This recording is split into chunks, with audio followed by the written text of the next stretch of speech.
And when it comes down to it, if you're really worried about the fiat currency collapsing, it really is gold and silver, precious metals. It's when that piece of paper is worth nothing, the only thing that throughout history for thousands of years, and it doesn't matter. I mean, I could walk now to any small town in Spain, and there's going to be a "We buy gold" sign Right. somewhere. Anywhere in the world, you can walk with that, and you can convert that to money. Is it always the best? Is it? I mean, is it always the best investment, strictly speaking? Honestly, I don't think it's even an investment. I think Right. it's like a time capsule that saves whatever money you have. You can turn it into whatever is useful at that time after whatever disaster went down.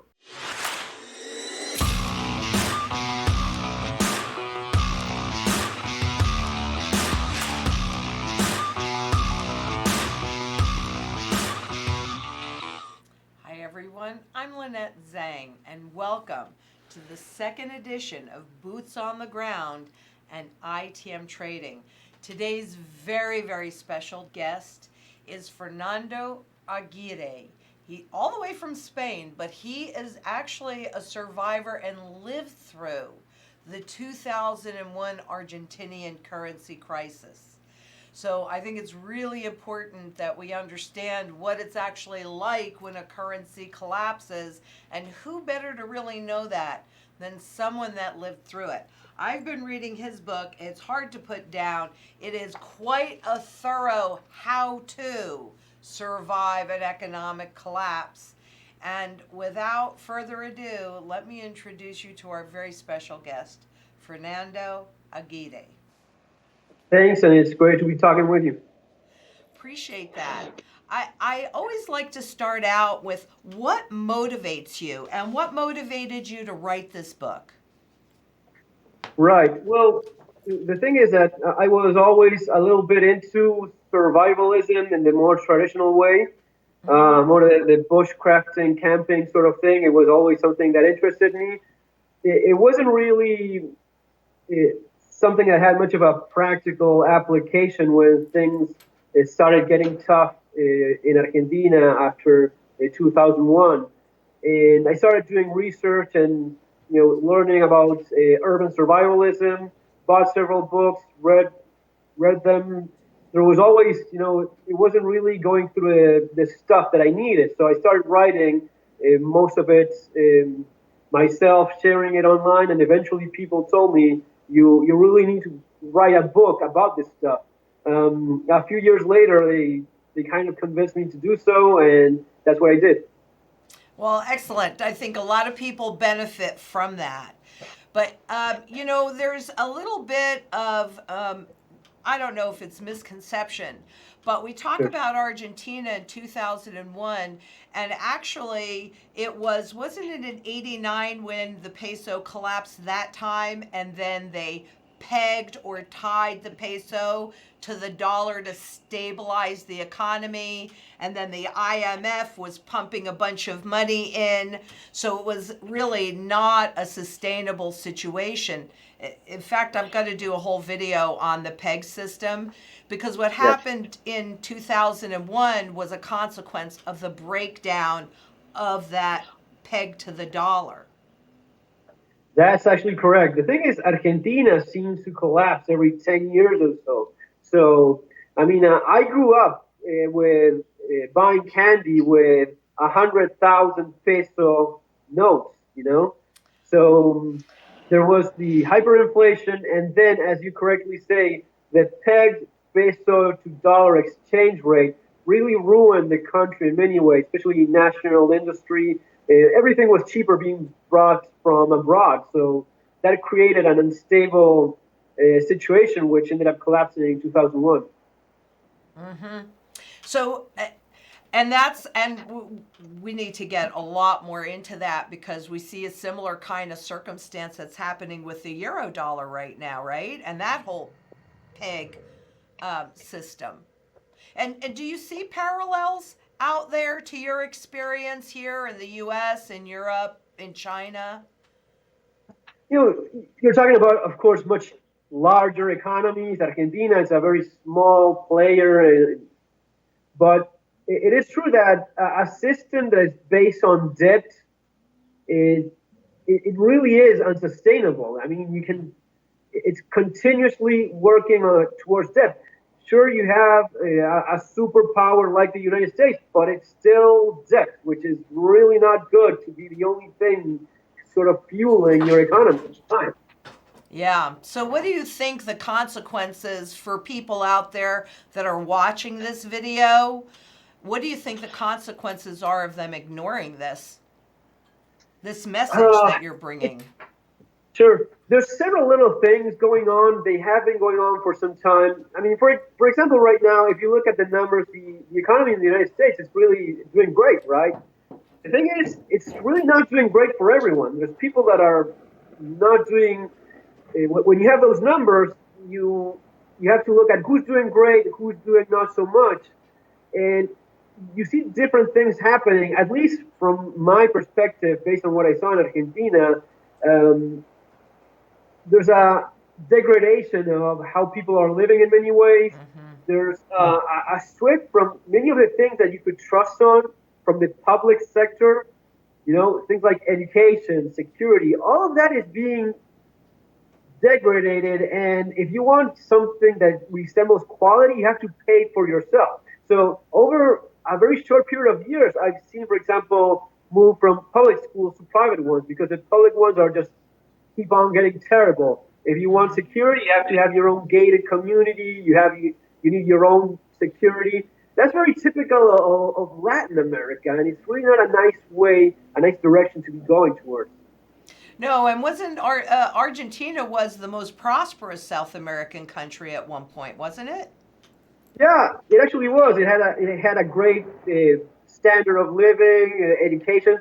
I mean, during the '90s, it was you didn't go to live to the United States because you made more money working in Argentina, as in you were making more dollars in Argentina. This is something my parents saw themselves, as executive people that made a good living. They could make more money in Argentina than in the United States. So that supported the middle class. I mean, would your parents have been considered middle class, upper Yeah, class, or? yeah, sure. Upper middle class would be a good way to. As I lived in the United States because of my father's work when I was little, so we had a good standard of living. But of course, that degrades a lot when something like we saw in 2001 goes down because everyone suffers no matter how well you're doing. If you have a salary that is fixed in pesos, all of a sudden, if the currency devaluates, so does your wage. Right, you mean, and what happens to the pricing at the same time? It goes through the roof. And it's actually happening right now in Argentina again. There Again. was like a devaluation of 50%. I think it's like 100% this year in Argentina. It's really crazy, but it didn't collapse like it did in 2001 because circumstances were a little bit different. The banking system was ruggerized a little bit since then, but it got really bad now as well. So Right. And I don't think it's over yet. I mean, I think we're yeah, in the middle of a global occurrence that, again, as you so aptly named it, Argentina is experiencing it, but you're in Spain now, and Spain is also going through some interesting economic times. So, are you seeing anything where you are right now that kind of harkens back to your memories of Argentina? well, Spain is now recovering from what was pretty harsh years a couple years ago. So, in terms of employment, economy in general, you see it on the streets, things being a little bit better. I mean, they're bad in general all over Europe, but compared to Argentina, of course, there's no comparison. I mean, in Argentina, you would see people that used to be honest to God middle class eating out of the garbage. Right. You really even during the worst times, you never saw this across Europe. So it's a different situation, I would say. Do you kind of going back to Argentina?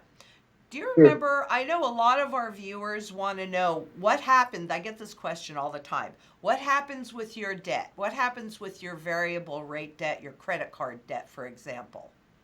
Right.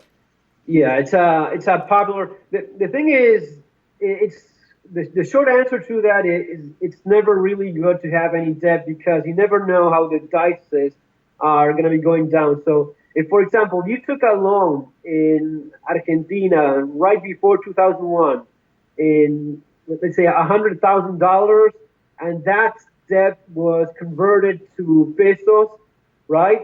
Then you basically made a lot of money, but that rarely happened. Usually, especially with banks, and especially when people ask this, they're worrying about mortgage. Right.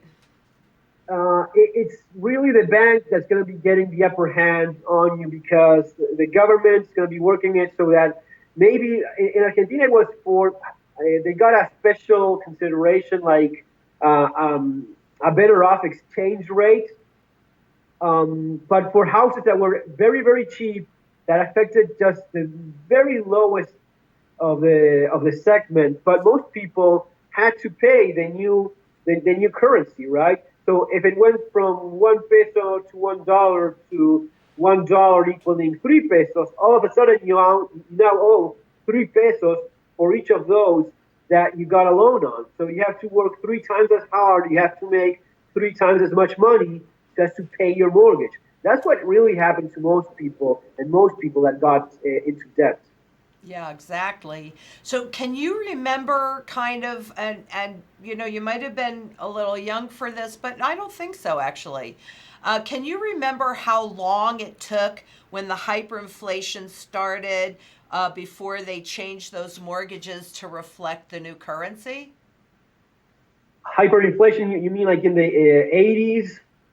Well, or in 2001 because you said that the mortgages would then Yeah, that's they yeah. right.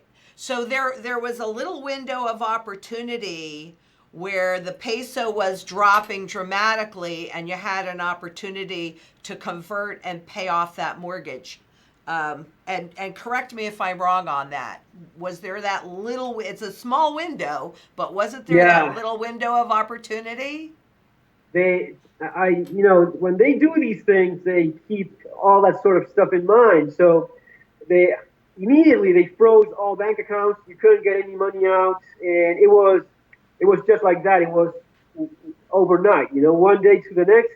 I actually the day before they froze everyone's bank account, we went to the bank just to because my parents worked in the financial sector and in banks, so they had a little bit of Heads up. knowledge of what could possibly go wrong, and these rumors were already floating around. So we went to the bank to close my account, my sister. We had just like $1,000, right? And we went to the bank to try to close these accounts, and they told us we don't have that money in bank. In the entire bank, we don't have $1,000. That didn't sound right. We went to the main branch downtown, closed the accounts. At the following day, the bank would not give you any more money at all. It was they froze everyone's accounts. So Mm-hmm. they manage it so that people. I mean, I guess that people in the know had, as it always happens, they had some time, but for most, I mean, there were images of trucks full of dollars leaving the country, like these cash in transit armored vehicles leaving the country, people getting into their private jets with bags full of cash and running. It was pretty cinematic in many ways. Yeah. Well, it seems like, the US dollar served the same purpose as say gold and silver at that point in Argentina. Yeah, that's Coming actually a great comparison. It's exactly that. I mean, if you had gold or silver or dollars in Argentina in 2001, it was pretty much the same thing. I mean, people had it wasn't as common as it is in the United States, but some of the older folks, especially those that came from Europe, they had this idea of having at least a little bit of gold or silver or something just to back their savings from a currency collapse, so to speak. right. Once you've lived through it, then you have that experience, and I don't think that it ever leaves you. But now for those people that actually held that was pretty. Was that pretty easy to convert during that period of time? So you could have paid that debt off with it? You saw all sorts of things. I mean, one of the most common things was people to get rid of their wedding rings, your gold. This is 18 karat gold. So people that had nothing, usually the last thing you would see is people selling their wedding rings for money so as to get food. It's a pretty desperate situation to end up in. But that brings us back a little bit to gold as a way of saving. Yes. One of the things, this is pretty personal, but my wife's family, they come from Italy, and her grandmother back in Italy during World War, she had a golden necklace, right, with a big medal. And during the war, they would sell links of that gold chain to buy food. And by the time they left and reached and got to Argentina, that golden chain was just a small bracelet. And when they got to Argentina, they sent it to a jeweler and they converted it to a bracelet. And my wife now has that, which is a pretty great reminder of how gold works in these cases, right? Exactly. And also that gold and silver is real money at its base, regardless of the form.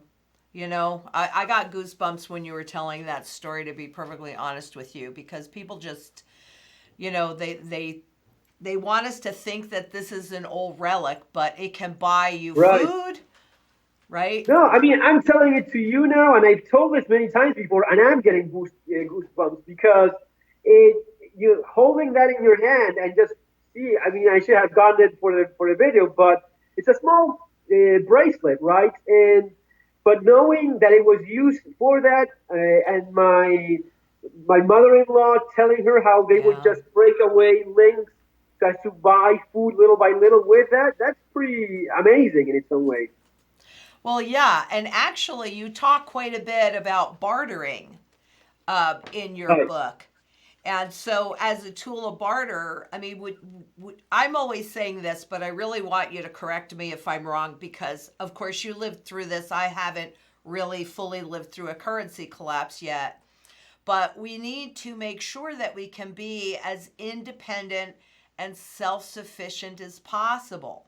So that's food, and really I want you to add to this, okay? Food, water, energy, security, the barterability, which is what we're talking about, your wealth preservation, which we're also talking about, as well as the community.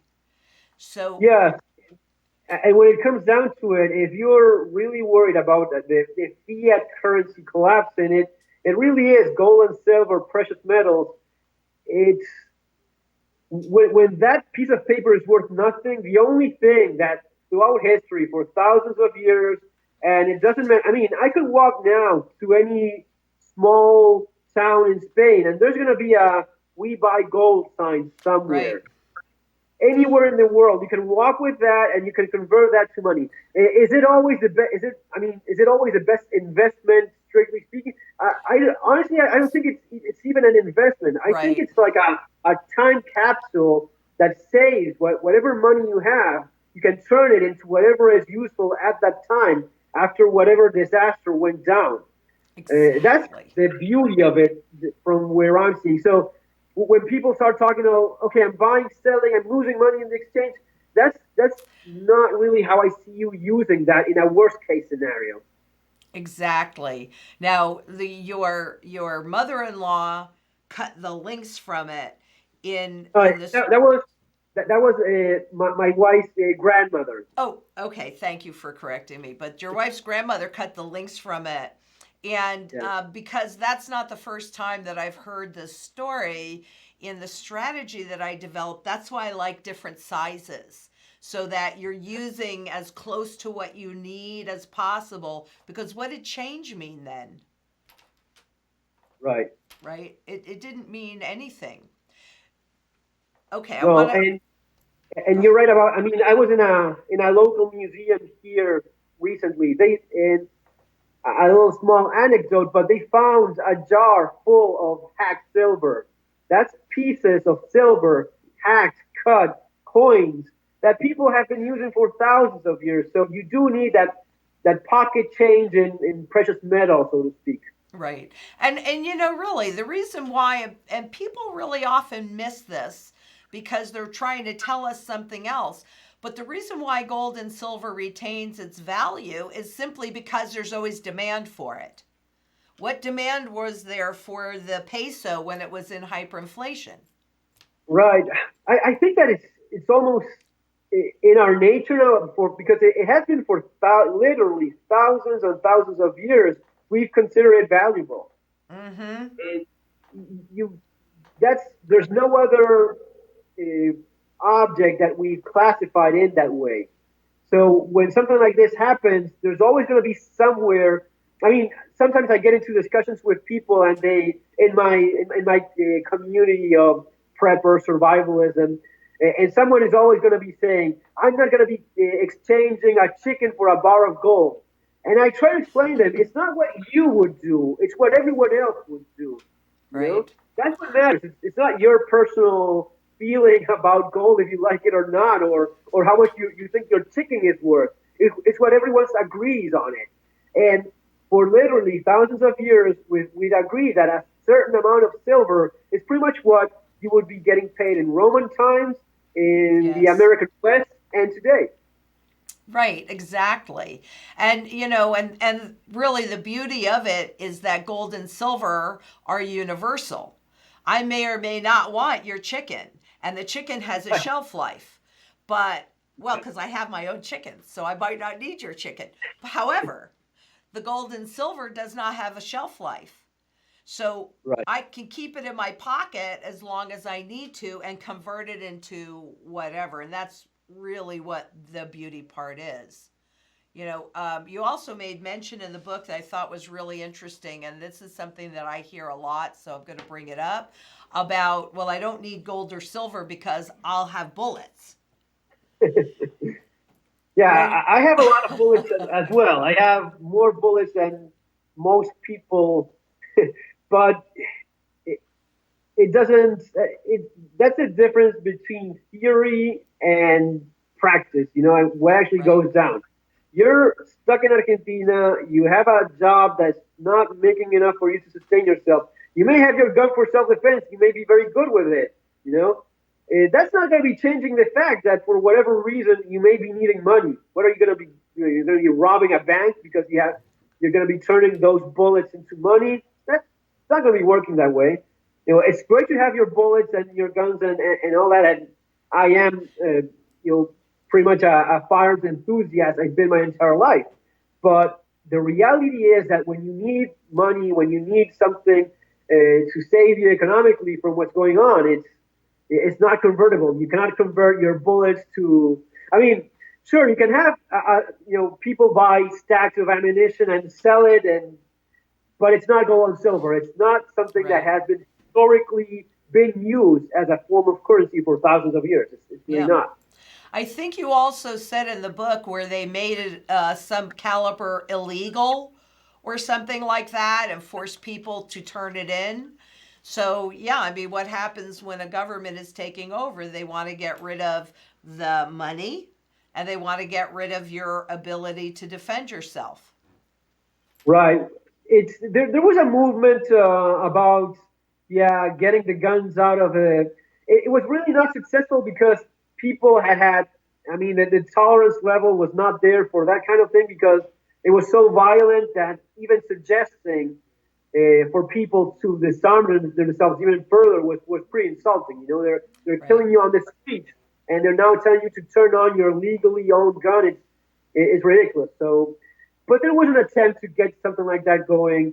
That's a right that is always under threat pretty much everywhere in the world. Yeah.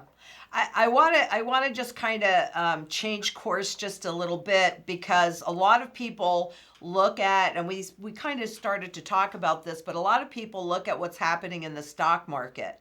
And during that period of time, as the peso was collapsing, the Argentinian stock market went up pretty substantially. But, after that, it collapsed. But that's primarily because the currency was collapsing, and they were trying to run to the safety of a product that's made from what's collapsing. Finding security of the collapsing peso in the stock, and I mean, there's people that probably made a bunch of money buying right after, as they say, when there's blood on the streets. Maybe they bought some stocks that were pretty much floored. But it's basically always the same thing. We go back to people running to things for security. One of the things that people did a lot in Argentina was buy pretty much anything. I mean, you immediately bought food, your month's worth of food with your salary. If you had more money, you bought maybe a car, because that car would be something that's somewhat sustained. If you have 25, 30% inflation each year, buying a car is like buying something to secure it. But in Argentina, our goal was the dollar. People mostly ran to the dollar because that was our gold standard, so as to protect yourself from inflation. It's happening right now in Argentina. People now in Argentina are running to the dollar. The dollar right now in Argentina, the last couple of years, jumped from 20 to 40%. Now it's from 20 pesos to 40 pesos. Now it's about 37 pesos. But the equivalent of that in Europe and in the United States is, in my opinion, most definitely precious metals. Well, for sure, but actually, that brings up this question that I'm sure everybody's thinking, which is, so if everybody is running to the dollar when the dollar is obviously collapsing, because it's already lost, it's worth less than 4 cents out of the original dollar. It just happens slowly over time. So when the collapse becomes apparent, what do you think people are going to do? No, I mean, when I say that the dollar was our goal, it's within the context of Argentina, where the peso one day is worth $1 and the following day it's worth 4. So it's like fast forward speed of a collapse in Argentina, right? I don't mean by any stretch of the imagination that the dollar, a fiat currency, is in any way gold. Let me, just in case that wasn't clear. Oh, no. I mean, for me, it was very clear, so I'm glad that you clarified it. But since the U.S. dollar technically is still the world's reserve currency, and so that's more from habit than what is reality. Again, people will stay on the surface. You got to look a little underneath to see what's really going on. But I can just imagine the chaos that will ensue when it becomes apparent that the U.S. dollar is the same as every other fiat currency out there in a very rapid way.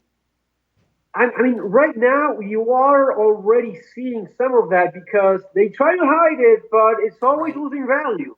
It's Argentina in super slow motion, right? Let's not kid ourselves, because every single year, stuff in general, you need more dollars to buy them. So it's basically devaluating continuously. By design. I mean, that's how the currency, not just the dollar, that's how all fiat currency is created. Yeah, currency works that way. Exactly.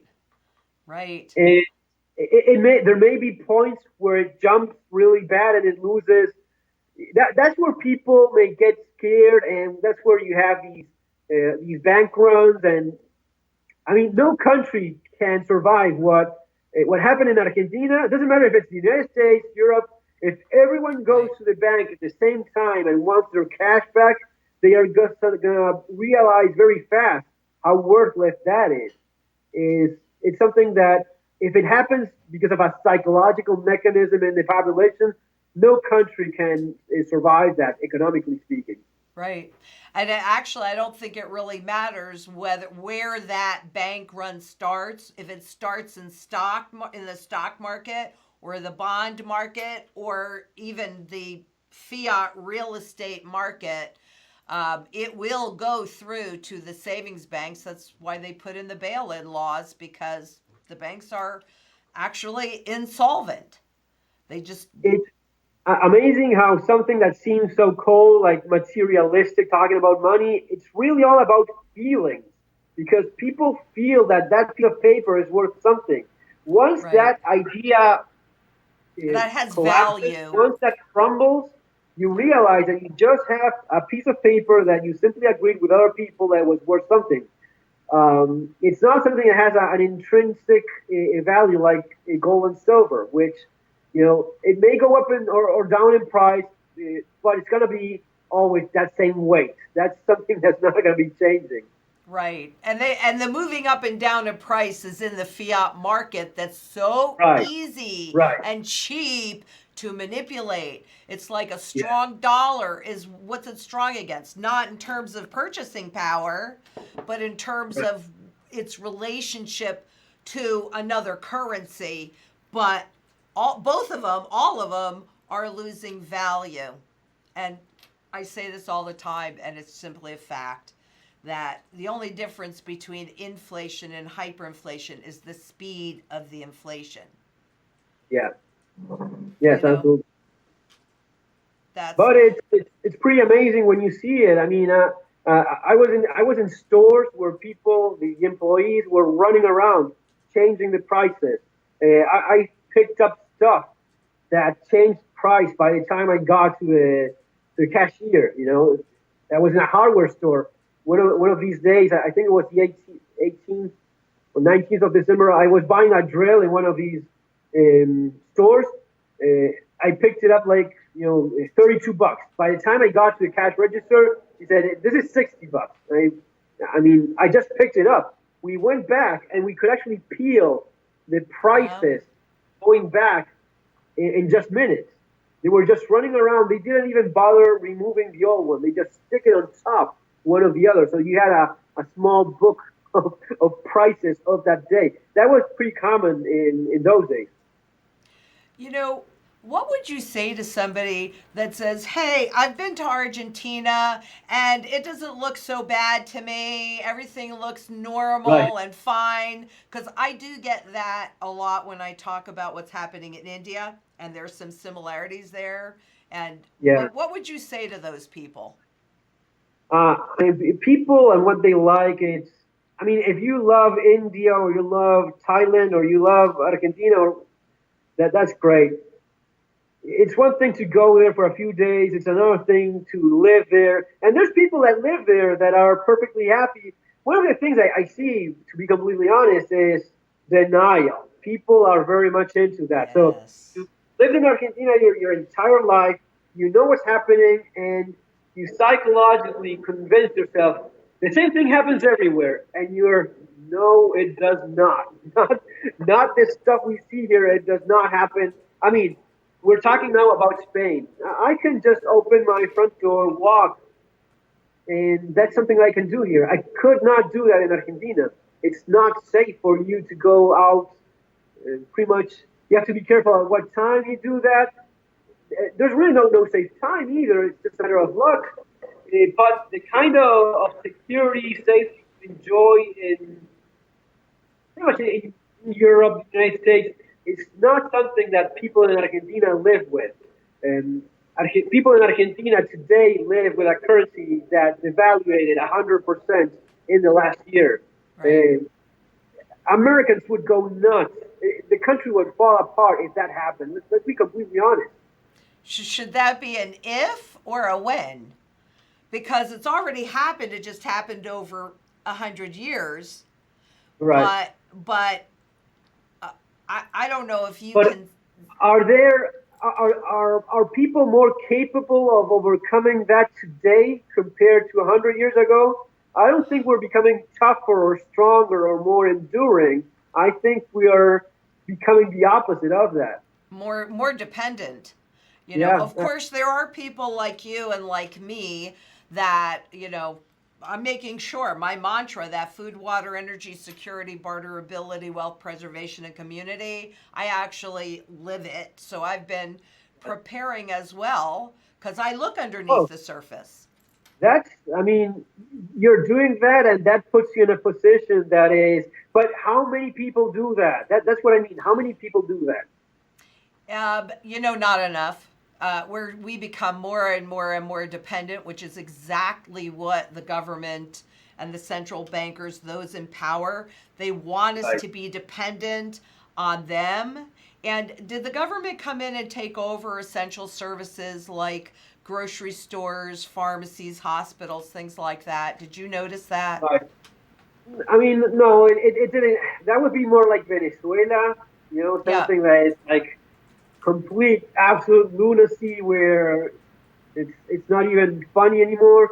Um, no, it never got to that point where the government was going after privately owned stuff. Let's put it that way. But I mean, you have Although that, Venezuela, which right, it's a complete disaster. that's usually when they do that and they take over those essential services, it's really because the private parties cannot afford to maintain those services. Like if you went in to buy that drill and Yeah. your price changed that quickly, guess what? How much is it going to cost them to replace that drill? Right? Even No, more than what you paid. they bought that. They probably imported that from China, right? They paid a certain. They bought it in dollars because everything is coming into the country in dollars, and they're not going to be taking your devaluated pesos. You need just more of that to keep the products in. That's what destroyed in many ways the local economy with the 1-to-1 peso dollar exchange rate during the 90s. It was, I mean, there was no sense in making anything in Yeah. Argentina. You would just buy it abroad cheaper. Right. Well, that's the whole globalization. They go where it's cheapest to manufacture, and then they ship that deflation globally, and then people don't realize that the currency is losing, your currency wherever you are is losing that much value, except that the currencies basically have almost no value left to them officially. So, hence we've got to have the reset. But if you were going to say perhaps like the biggest keys that people need to do in order to prepare one way or another, in case you're right or in case you're wrong, what would you say would be like the most important things that people should do? I mean, what you were just saying about having your supplies, food, community, means of defending yourself, you really have to do all of that because the moment you're weak in one of those, you're going to be paying for that. But if there's Yeah. one thing that I would say, one thing would be the mental attitude that you have. You have to become a more enduring person. You have to become more hungry and learn to improvise and learn to roll with the punches, become mentally more tough and learn to endure all these things because maybe one of the things that kills and destroys people the most is the mental aspect. Um, Right. Getting stressed. I mean, suicide rates went through the roof. It was Yeah. kind of it was kind of depressing every morning. Easily during the worst of it, once or twice a week, someone would jump under the train in the morning. And I always mention they usually do it in the morning in a last desperate attempt to grab some attention, and you would usually be angry at the guy that killed himself at 6 a.m., ruining your day. Um, Wow. but Yeah. it's mentally the thing that destroys people. Depression, stress. Uh, at the other end of the spectrum, you have people that just become hungry and learn to satisfy the new market being created, and they find business opportunities. They make money throughout the Right. crisis. They find ways. So it's not always everything doom and gloom. There's people that Exactly. find success in all the misery that is really. I mean, people always talk about the glass of water being half empty, half full.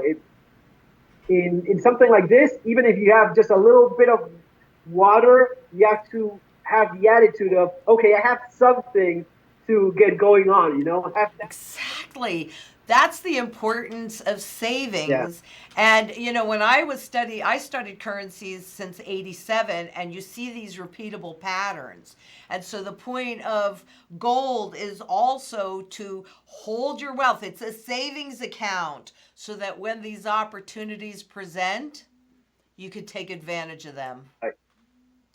Wow, that's great. So I'd like to also just ask you if there's anything else that we haven't talked about today that you want people to know about.